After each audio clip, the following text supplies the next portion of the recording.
اور دوسرا یہ جو غداری کے کیسز بنائے جا رہے ہیں، پنجاب حکومت نے بنا دیا، اب کل اگر کے پی والوں نے پنجاب والوں پہ بنا دیا یا نواز شریف پہ بنا دیا، پھر آپ کیا کریں گے؟ دیکھیں یہ غدار والی باتیں جو ہیں وہ چھوڑ دیں کہ آپ اپنے آپ کو سیاستدان اپنے آپ کو گندا کر رہے ہیں، اس کے علاوہ اس کا کوئی فائدہ نہیں ہے۔ وہ آپ پنجاب کیبنٹ اپروول دے رہی ہے، کل خیبر پختونخوا گورنمنٹ نون لیگ کی ساری لیڈرشپ کو غدار قرار دے دے گی۔ یہ بند ہونا چاہیے۔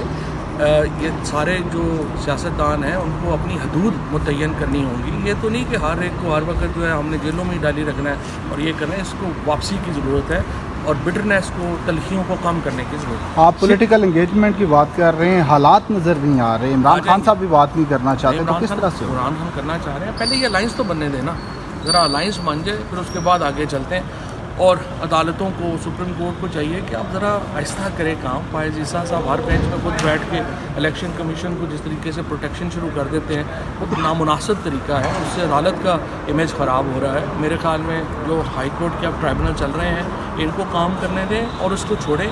آپ سیاسی معاملات طے نہ کریں، آپ یہ معاملہ سیاستدانوں پہ چھوڑیں، سیاستدانوں میں یہ الائنس بننے دیں اور انگیجمنٹ شروع ہو۔ آپ عمران خان صاحب کے ساتھ کوئی ملاقات کریں گے؟ کیونکہ پارٹی قیادت تو آپ کے خلاف نظر آ رہی ہے بظاہر۔ دیکھیں مجھے چونکہ پارٹی قیادت پہ اب میں مزید تنقید نہیں کرنا چاہتا، مجھے جو ہے وہ کہا گیا، ہمارے سینئر دوست ہیں ان کی طرف سے کہا گیا کہ اب نہ کریں، تو میں اب پارٹی قیادت کو مزید نہیں بات کرنا چاہتا۔ میں تو صرف چاہتا ہوں کہ ایسی حکمت عملی بنائی جائے کہ عمران خان باہر جو ہیں وہ آئیں، اور عمران خان جب بھی بلائیں گے انشاءاللہ۔ سر شیر افضل مروت صاحب جو حال ہے آپ کے بارے میں کہہ تو نیاز اللہ نیازی نے بینچ پہ جو اعتراض کیا، اس حوالے سے آپ کیا کہیں گے؟ میں نیاز اللہ نیازی جو ہے اس کو سلام پیش کرتا ہوں، اس کا شکریہ ادا کرتا ہوں، اس نے بالکل درست کام کیا ہے اور یہ کام پی ٹی آئی کو بڑا پہلے کر دینا چاہیے۔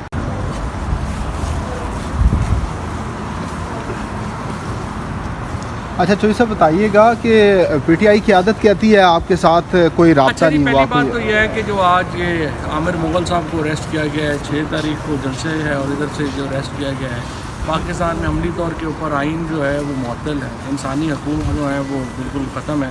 میں بھی آج آیا ہوں، ابھی ایک سی پیک کی کانفرنس ہے بیجنگ میں، اس کے لیے جو ہے وہ انہیں بلایا ہے، وہاں پہ گورنمنٹ کی کمپنی ہے، انہوں نے جو ہے وہ انوائٹ کیا ایک سی پیک کے اوپر بات کرنے کے لیے۔ تو آج ہم نے ڈالی ہے ای سی ایل کے اوپر، پورا پاکستان تو ای سی ایل کے اوپر ہے اور کنٹرول لسٹ کے اوپر ہے، کوئی کسی کا رائٹ آف موومنٹ نہیں ہے، کوئی کسی کا جو ہے وہ اس وقت حق نہیں ہے۔ تو پورے پاکستان میں اس وقت جو معاملہ ہے وہ ہے کہ ہمارے معاشی حقوق سلب ہیں، ہمارے آئینی حقوق سلب ہیں، ہمارے عدالتی حقوق سلب ہیں۔ جس بندے کو جب چاہے کوئی گرفتار کر لے، جس بندے کو جب چاہے کوئی اپنا مسنگ پرسن بنا دے، کوئی پوچھنے والا نہیں ہے، کوئی بتانے والا نہیں ہے۔ ایک جنگل کا قانون لگ رہا ہے کہ پاکستان، اور ایسے حالات میں کہاں سے انویسٹمنٹ آتی ہے؟ اب آج وہ شہباز شریف صاحب کی تصویریں آ رہی ہیں، بنایا انہوں نے پوٹن کے ساتھ ملاقات، پوٹن کے ساتھ جو بائی لیٹرل ملاقات ہے وہ صرف 2 سربراہوں کی پاکستان میں ہوئی ہے، ایک پرویز مشرف صاحب کی ہوئی ہے، ایک عمران خان کی ہوئی ہے۔ اس کے علاوہ بائی لیٹرل یعنی 2 طرفہ جو دورہ ہے وہ ہوا ہی نہیں ہے، اور اب بھی یہ دورے جو اس وقت بین الاقوامی سطح کے اوپر پاکستان کی موجودہ جو حکومت ہے اس کی کوئی حیثیت اور اہمیت نہیں ہے۔ ایک بھی بین الاقوامی جو اس وقت حکمران ہے اس نے کبھی شہباز شریف کو فون نہیں کیا، کبھی ان کی بات چیت نہیں ہوئی، اور پاکستان کی جو ریلیونس ہے بین الاقوامی انہوں نے تباہ و برباد کر کے رکھ دی ہے۔ واحد طریقہ یہ ہے کہ اس کو نارملائز کیا جائے ملک کو۔